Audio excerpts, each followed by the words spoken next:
टापू नगरिया करना है।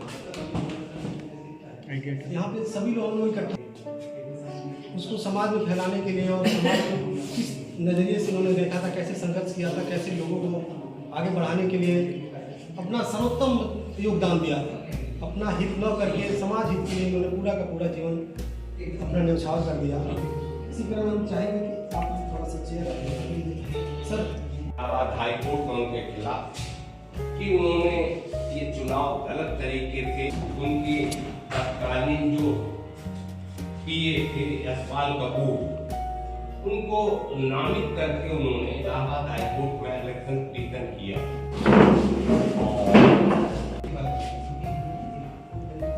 ये कहिए कि इस देश का जो हम समझते हैं सही इतिहास कभी लिखा नहीं जाता।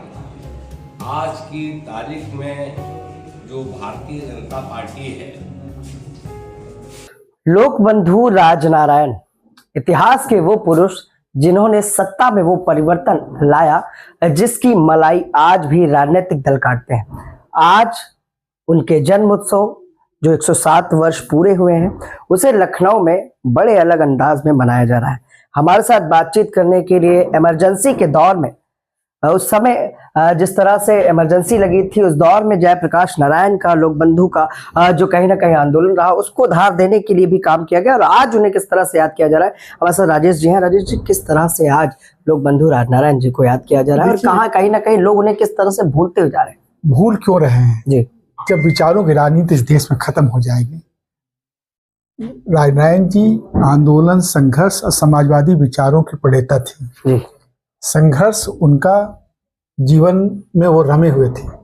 देश की बुनियादी सवालों पर जो 100 में 60 पिछड़ों को, दलितों को, वंचितों के न्याय की लड़ाई उन्होंने लड़ा। आज ये लड़ाई नहीं है। आज लड़ाई किस बात की है? आज हम येन केन प्रकरण सत्ता में हिस्सेदारी चाहते हैं। हर राजनीतिक दल का विचारधारा नहीं है। अपने विचारधारा और अपने दल के प्रति लोग न्यायप्रिय नहीं है।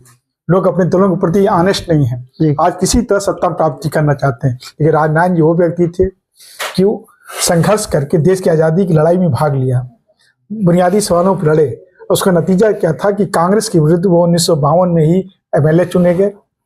उत्तर प्रदेश में गोविंद बल्लभ पंत मुख्यमंत्री हुए और उनके प्रत्युत्तर में नेता विरोधी दल बनने का उनको सौभाग्य प्राप्त हुआ था राजनारायण जी को। और राजनारायण जी का संघर्ष अपने दल के सरकार के प्रति भी रहा है। ऐसा नहीं है जब 77 में मोरारजी देसाई की सरकार थी तो दोहरी सदस्यता के सवाल पर किसी ने अगर आवाज उठाई थी तो राजनारायण जी थे। राजनारायण जी चाहते तो सत्ता मलाई खा सकते थे। सर, क्या लगता है कि आज जिस तरह से राजनीति का स्तर हो गया है लेकिन कहीं ना कहीं राजनीतिक पार्टियां इनके नाम को भुजाने में सक्षम रहती हैं। तमाम बार हमने देखा है तमाम इनके नाम से अस्पताल और कहीं ना कहीं तमाम निर्माण कराए जाते हैं। सवाल आजकल दुर्भाग्य इस देश का है कि लोग प्रतीकात्मक राजनीति करते हैं। लोग बाबा साहब अम्बेडकर के नाम को, जयप्रकाश जी के नाम पर, जयेश्वर मिश्रा के नाम पर, आदरणीय राजनारायण जी के नाम पर स्कूल कॉलेज खोलने, आप किसी संस्था का नाम दे लें लेकिन आप उनके विचारों के प्रति आप न्याय दे रहे हैं।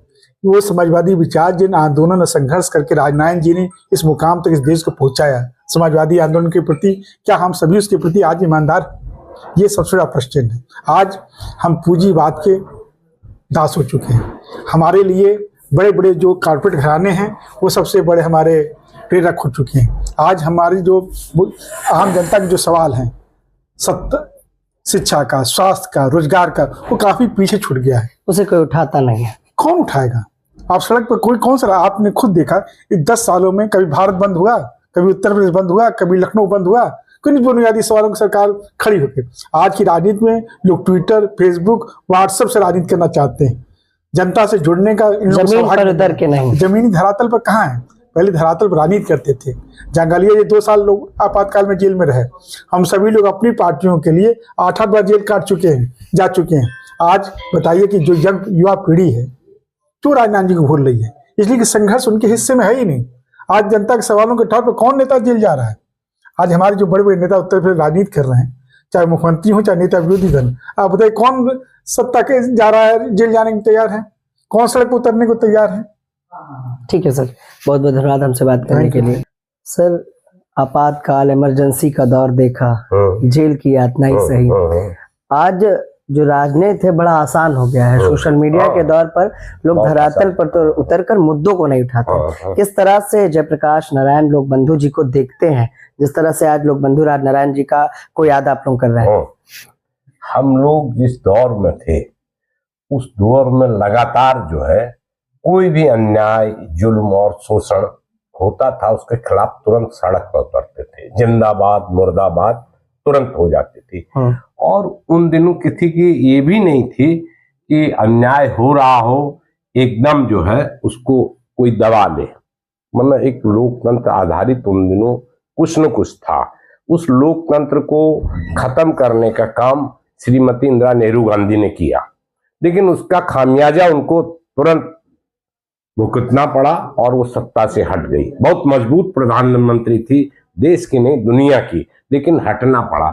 लेकिन अब धीरे धीरे आप देखिए फिर देश जो है तानाशाही की तरफ जा रहा है और एक वन पार्टी रूल की तरफ।